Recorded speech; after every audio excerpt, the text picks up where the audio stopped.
Hi everyone, welcome back to another SimblePlanes video, and in this video, we'll be making what's called a useless box. So let's get started.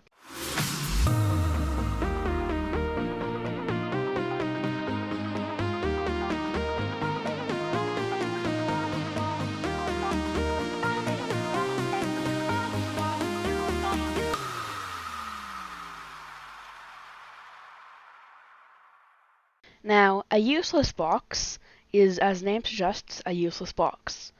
A typical useless box has a small switch, and then it looks like a standard rectangular prism. However, when you press the switch, the other half of the box will lift up, like a lid.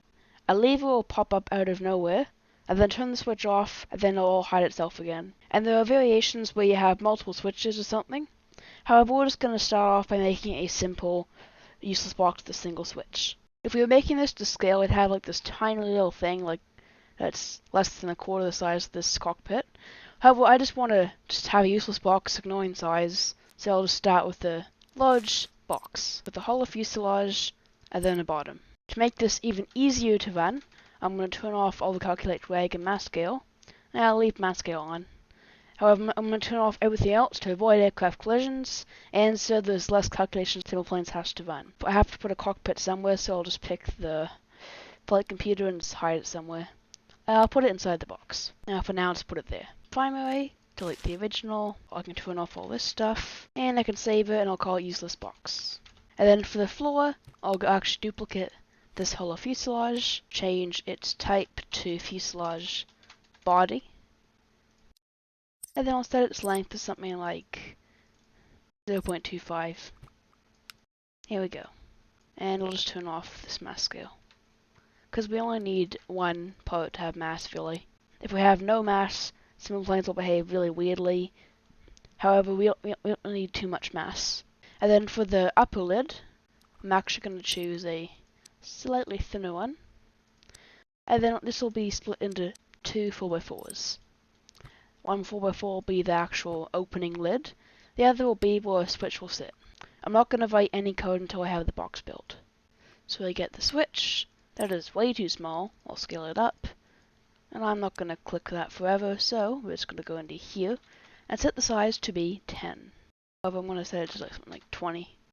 There we go. That looks big enough. Set some parameters on it. And while we're in here, I'll set its input ID to be switch. And the interaction type, I'll set it to toggle. Nope, what? Interaction type. And then the value is going to be toggle. We do this so we can turn the switch on and off. However, the switch is going to turn off by itself later. I'll just set some information on it.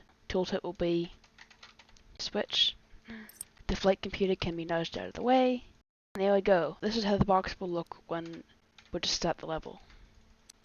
But we need to add some mechanisms. So the way this is going to work in SimblePlanes is there is going to be a rotator here that opens the lid, and then a rotator inside the box that has an arm that comes out and appears to push the switch. However, aside from the player, nothing else can actually interact with switches and buttons. So I'll have some funky trees code that turns the switch off after a period of time. And I'm actually going to increase the height of this box. What I can do is hide the flight computer inside this one now, not that far. The reason the box needs to be this tall is so I can hide an idea I just had. And it's how the arm will function. So I'll need a perfectly symmetrical arm, fully 3.5, because that's the most I can fit inside the box. Actually, I think I can go bigger than that. I'll start with 6 and see how I can go. Thickness, max, add a new section. Set some parameters, just the mass scale this time. And we don't want it to be 3, 1 should be fine. And then we actually need to increase the thickness manually because the sliders do not go that high. For now, probably 3 and 3. Yep, I'll probably change that later. And I'll set the top fill to be 50.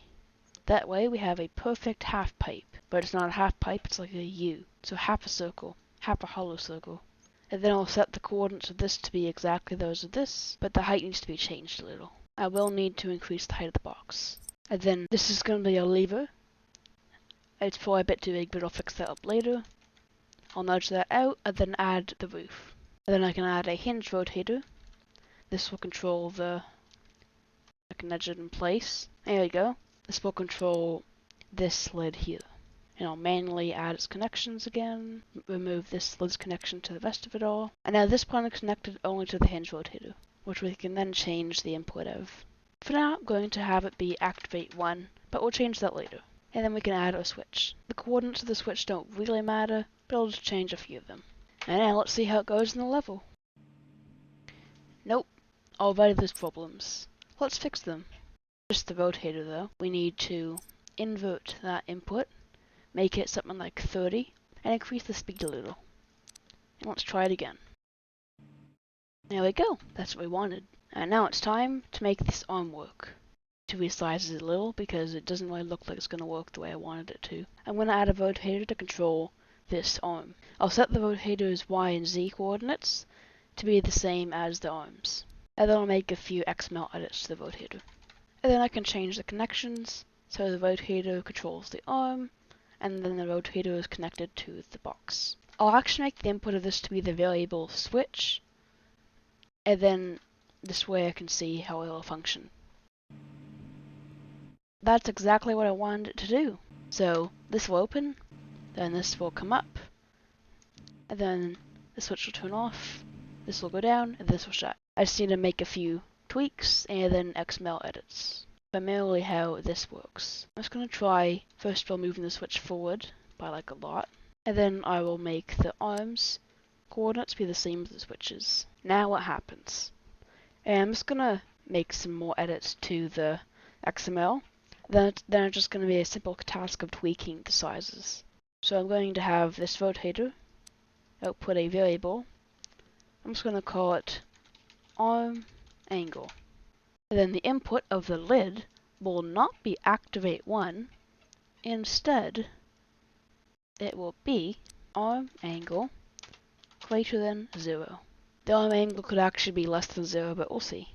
Then when we load the level and turn the switch, this is exactly what I want to happen. We're getting there. So this will go down, then this will shut. Just need to change the speed of the rotator on here, and then change the diameter and sizes of this hollow fuselage.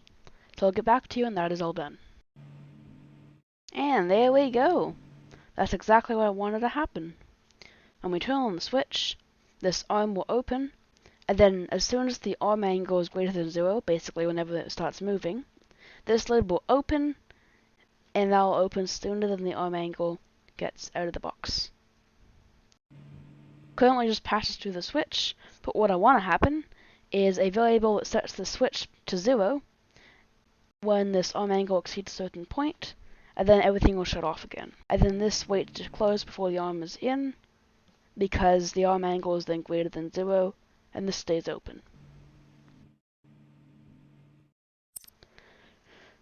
And I found the arm angle needs to be just greater than 70, so probably 71. So I'll say switch, because that's the name of the variable. It will be 0. And the activator will be arm angle greater than 70. And let's try it out. Perfect! This is exactly what I wanted to happen. There we go. And yeah, that's going to be it for this video, because we're just making a simple video today. I hope you enjoyed. Make sure to like, comment, and subscribe. And I'll put a link to this useless box in the description of the video on simpleplanes.com. And that's it. See you in the next video. Bye!